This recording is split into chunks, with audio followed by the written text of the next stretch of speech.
Et c'est seulement après la fin de la guerre que je suis rentré à Paris, pas juste avant la fin de la guerre, que je suis rentré à Paris et que j'ai pris un job au ministère des Affaires économiques, petit job de rédacteur, jusqu'au jour où je vois dans le monde que se crée un commissariat au plan.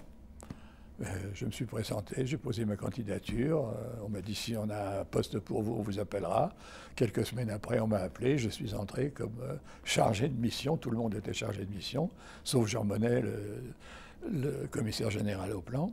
Et j'ai commencé mon petit travail de rédacteur, de lire les rapports, les résumés, essayer de rendre clair ce que les experts avaient écrit, puisqu'au commissariat au plan, comme vous savez, c'était un organisme d'État qui dépendait directement du Premier ministre, président du Conseil, comme vous êtes à l'époque, et il y avait 20 ou 25 commissions qui étudiaient les différents aspects de l'économie française pour rééquiper, moderniser et rééquiper l'économie française.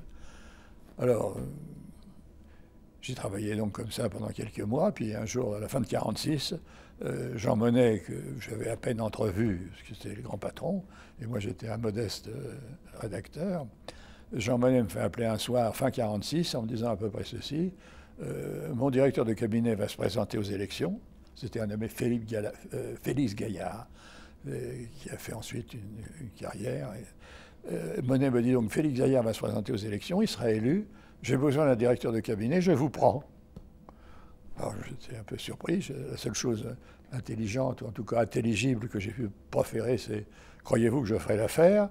Et Monnet m'a répondu avec la simplicité qui le caractérisait, « Mais si vous ne faites pas l'affaire, je vous le dirai. » Il ne me l'a pas dit, mais il m'a dit « Vous vous installez dans le bureau à côté du mien, et vous voyez tout ce qui rentre, tout ce qui sort. Si, encore une fois, je ne veux pas vous voir dans mon bureau, je vous dirai non, mais vous assumez. » Aujourd'hui, avec le recul, comment vous expliquez très sincèrement les raisons pour lesquelles Monnet vous a choisi? Oui, il n'y avait pas de piston. J'ai essayé de reconstituer. Monnet était un homme très simple, ça peut surprendre de dire ça. Et sa qualité principale, c'était de savoir faire confiance. J'ai appris par la suite qu'il avait beaucoup apprécié une page d'un rapport sur le plan, Monnet, qui synthétisait toute l'affaire. Il avait trouvé cette page non seulement bien écrite dans le style, mais significative. Qui synthétisait quoi, la CK?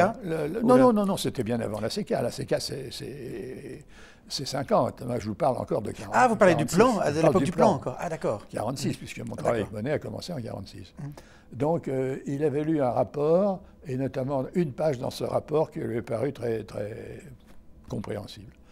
Par parenthèse, il avait dit avec une pointe d'humour, quand j'ai un discours à faire aux parlementaires, une chose importante, je fais lire mon texte à mon chauffeur et à ma femme.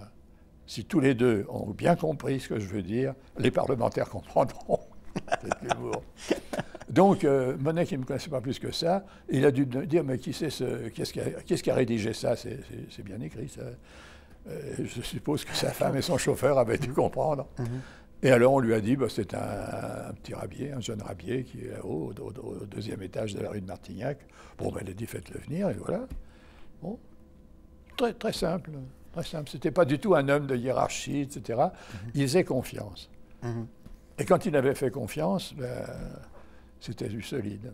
J'ai comme ça travaillé avec lui depuis 1946 jusqu'à ce qu'il quitte la haute autorité, puisque je l'ai rejoint après à Luxembourg, un peu par hasard, en tout cas sinon par hasard, du moins parce qu'il m'a fait demander. Moi j'avais l'intention de rester à Paris. J'étais jeune marié, et il s'est trouvé qu'en 1952, je n'avais pas suivi Monnet à Luxembourg quand il a été président de la haute autorité. Il s'est trouvé que j'avais une mission à Metz à la Toussaint de 1952.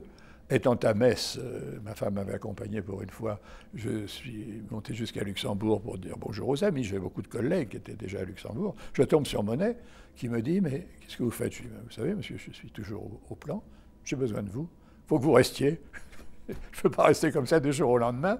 Mais débrouillez-vous. » Je vais d'ailleurs téléphoner à mon successeur, Étienne Hirsch, qui était commissaire au plan à la succession de Jean Monnet. Je vais lui téléphoner, il faut qu'il vous libère.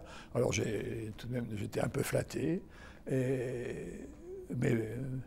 Mes hésitations antérieures s'étaient évanouies. J'étais un peu flatté que Monnet tienne à m'avoir encore auprès de lui. Et j'ai négocié d'arriver le 1er janvier 1953. Je suis donc entré au commissariat au plan le 1er janvier 1953.